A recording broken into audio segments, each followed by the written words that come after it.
Ok, vamos retomar aqui o nosso curso. Vamos retomar aqui o curso em relação a partes. Nós estamos aqui entrando no processo de execução e vamos analisar quem são as partes do processo de execução.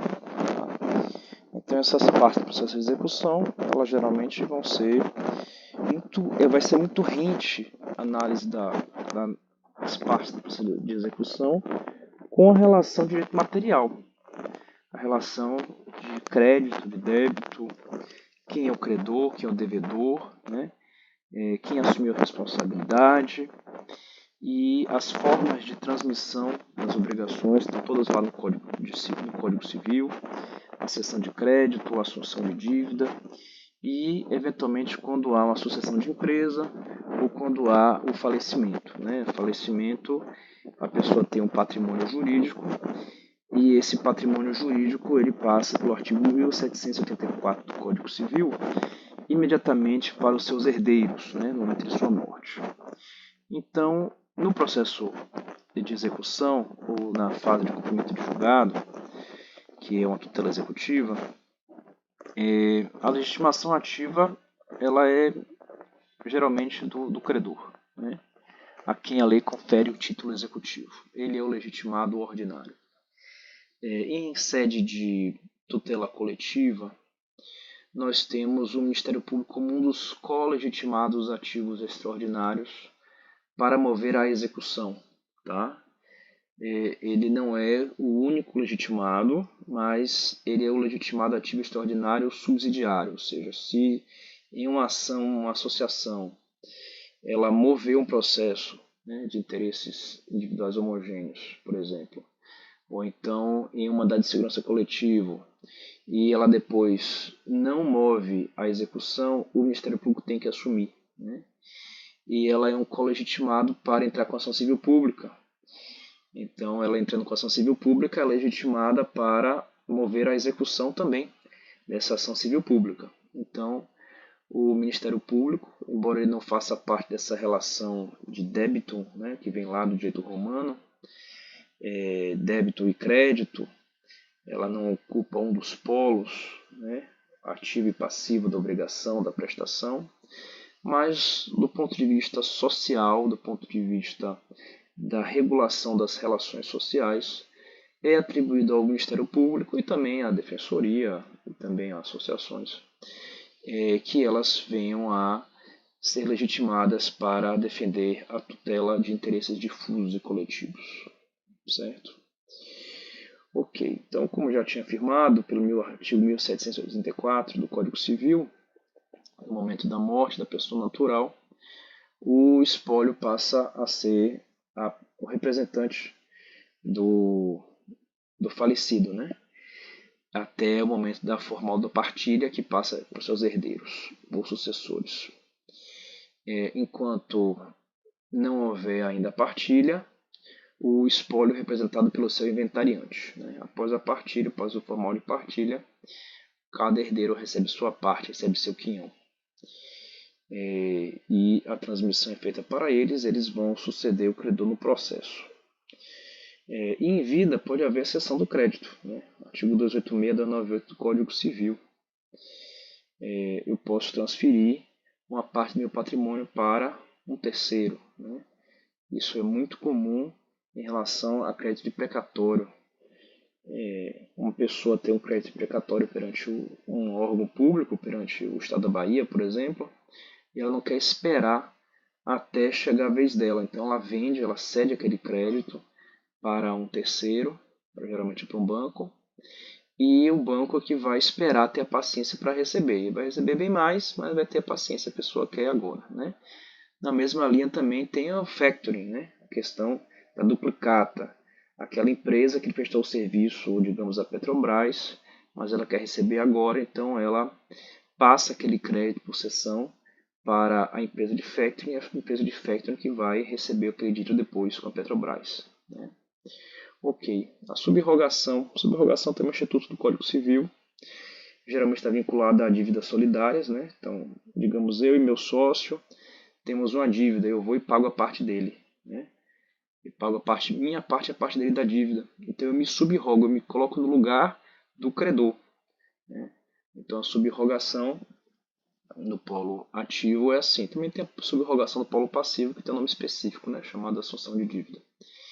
Então a subrogação geralmente ocorre quando alguém paga a dívida de outro, passando a ser credor de terceiros, né? Credor daquela pessoa que já era devedora. Então há uma sucessão em vida do credor. A pessoa recebe aquele dinheiro, vai embora e eu continuo com a relação de poder cobrar o que eu paguei do devedor. Ok. E se a sucessão do credor ocorrer durante a demanda de conhecimento, aí é necessário o consentimento do devedor, né? Isso está no Código de Processo Civil. Se isso acontece já na execução, tendo em vista que a execução há uma aproximação com a lógica do título de crédito, que é a circularidade, eu posso ceder aquele meu crédito, que já tem um título executivo, para terceiros sem o consentimento do devedor, né?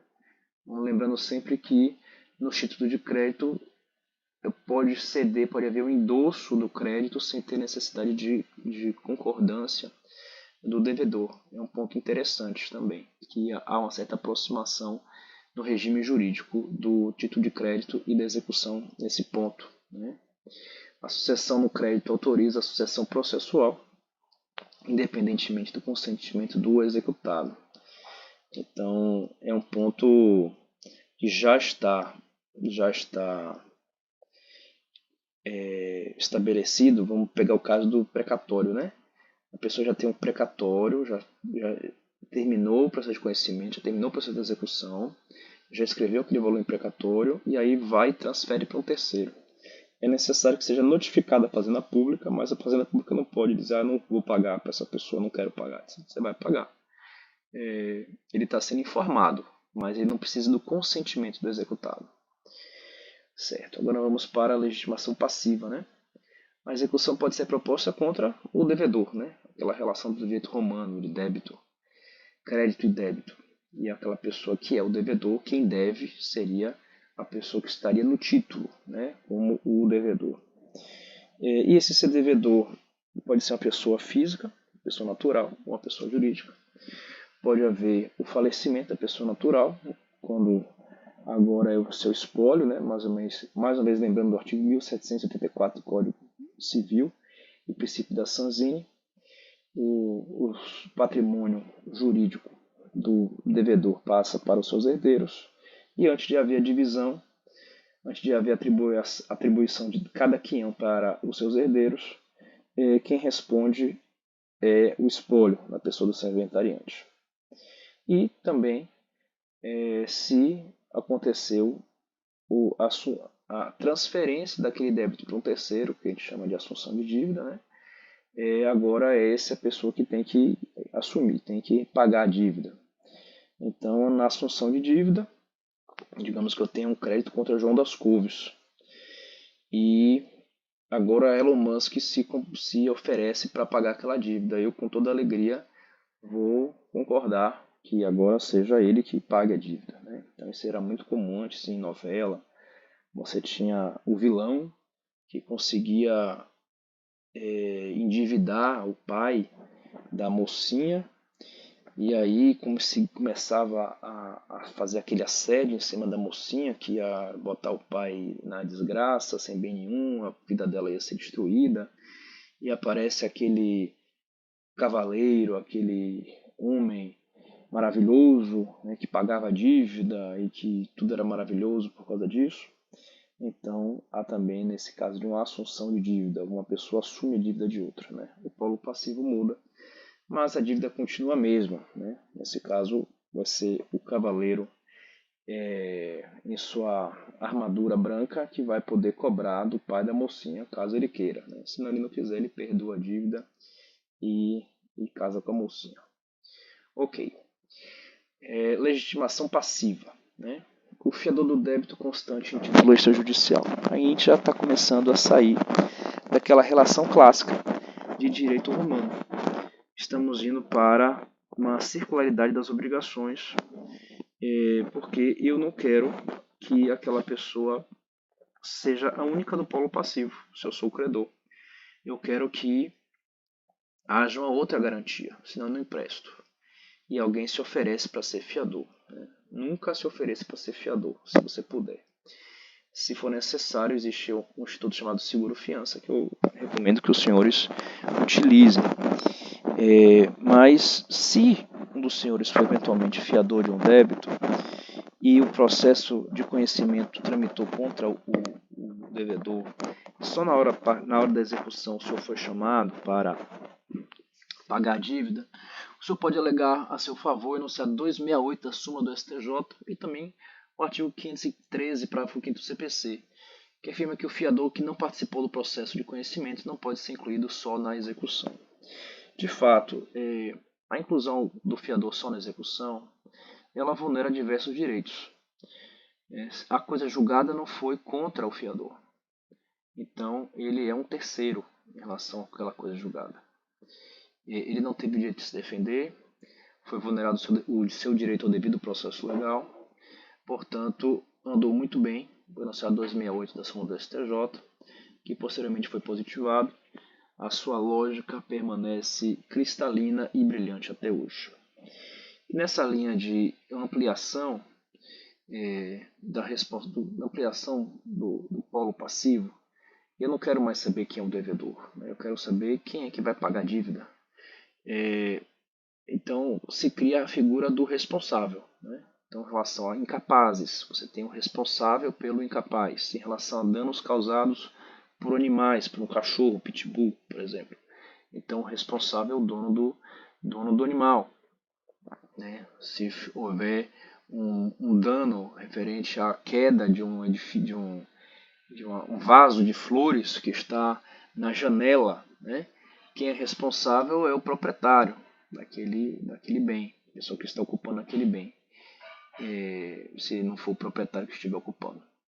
Então, a figura do responsável ela é extremamente importante no Código Civil, né? E ela também vai se demonstrar, vai se apresentar perante o Código de Processo Civil, na medida em que, além desses casos de responsabilidade estabelecidos no Código Civil, há os casos em que uma pessoa, digamos um pai, oferece um bem seu, um imóvel seu, um carro seu, como garantia de uma dívida de um filho, por exemplo. Né? Ou então o empresário oferece um bem seu, um imóvel seu, como garantia da empresa. Isso também é muito comum. Então, o responsável é uma pessoa que não é o devedor, mas ela entrega um bem seu em garantia do débito. Nesse caso, na execução, se houver já um título executivo contra ele, o devedor e também o responsável estarão no polo passivo. Tá? Então, aquela pessoa que contraiu a dívida, ela responde, ela é legitimado passivo. E também o responsável que ofereceu voluntariamente um bem para ser a garantia do débito, também ele vai estar no polo passivo. Tá?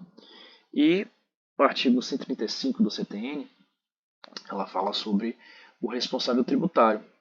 Então vamos pensar uma empresa. Uma empresa ela tem a sua dívida tributária, mas existe o diretor financeiro, o diretor administrativo, que ele é o responsável tributário perante a Receita Federal. Ele é a pessoa que comunica a Receita Federal nas obrigações.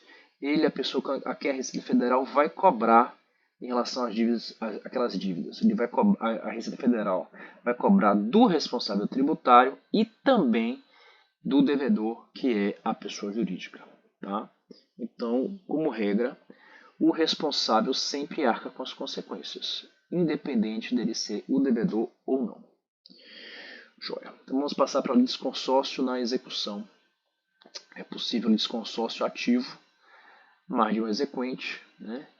Então, digamos, né? Eu e minha esposa emprestamos dinheiro para um amigo meu. Então, se ele não pagar, depois a gente pode executar ele. Né? Mas o mais normal é emprestar dinheiro para o meu amigo, perdi meu dinheiro e perdi meu amigo. Né? O litisconsórcio passivo, mais de um executado. O banco empresta para duas pessoas. Né? Então, depois ele vai cobrar dessas duas pessoas. Ou então, esses casos que a gente acabou de afirmar aqui, do responsável que oferece um bem seu ou então do fiador. E pode haver um litisconsórcio misto, né? Mais de um exequente e mais de um executado, né? Então, digamos que o banco Bradesco e o banco Itaú, né, fizeram no mesmo contrato, é muito difícil essa, né? Mas bem, vamos colocar aqui se é possível. No mesmo contrato emprestou dinheiro para uma grande empresa, né, de bilhões de reais.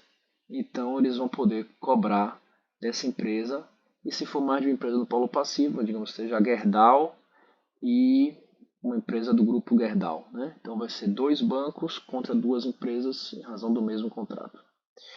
E geralmente esse litisconsórcio é facultativo. Por que ele é facultativo? Porque eu posso escolher se eu quero cobrar ou não, né? Qualquer pessoa, qualquer um dos credores pode decidir cobrar ou não, e posso cobrar de quem eu quiser também. Então eu posso decidir não cobrar de um e só cobrar do outro, né? Então o banco ele executa o devedor e o fiador. Cada um tem sua defesa.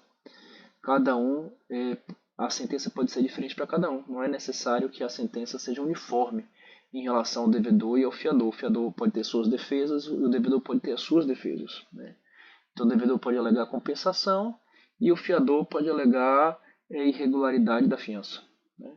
Então dificilmente haverá um litisconsórcio necessário.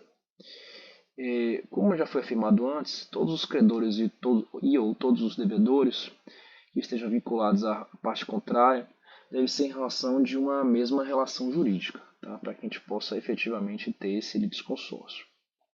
Então, estou dando 2 exemplos aqui. O banco A e o banco B não podem litigar contra C se o crédito de A, do banco A, se funda no contrato X e o crédito de B no contrato Y, né? O crédito do banco B no contrato Y. Então, era para o banco A litigar contra C, né, e o banco B litigar contra C, porque cada um tem a base em um contrato diferente, né? É necessário que o título seja o mesmo. E o exemplo 2 é que o banco A não pode litigar contra C e D se o crédito do banco se funda no contrato X e o crédito contra D no contrato Y. Ou seja, se eu sou o Banco Bradesco e tenho um contrato com Maria e um contrato com João, eu não posso colocar Maria e João no polo passivo do mesmo processo. Eu vou ter que ter uma execução contra Maria e uma execução contra João, né? Isso parece ser bastante intuitivo também. Agora vamos para a questão de intervenção de terceiros, ou seja, o momento em que a execução fica mais complicada. Vão aparecer terceiros no processo. Vão aparecer pessoas que não estavam no título, pessoas que não eram o fiador, não era o terceiro que ofereceu o bem, tá? Então, como é que geralmente acontece isso, né? Eu estou executando o fiador, né? E o fiador, ele... Na verdade, isso aqui nem é uma intervenção de terceiros, né? Isso aqui é uma defesa do fiador. O fiador, ele vai protestar pela preferência, né? Dizer, não, o credor tem um título de preferência, o direito real de garantia, que pode intervir na execução.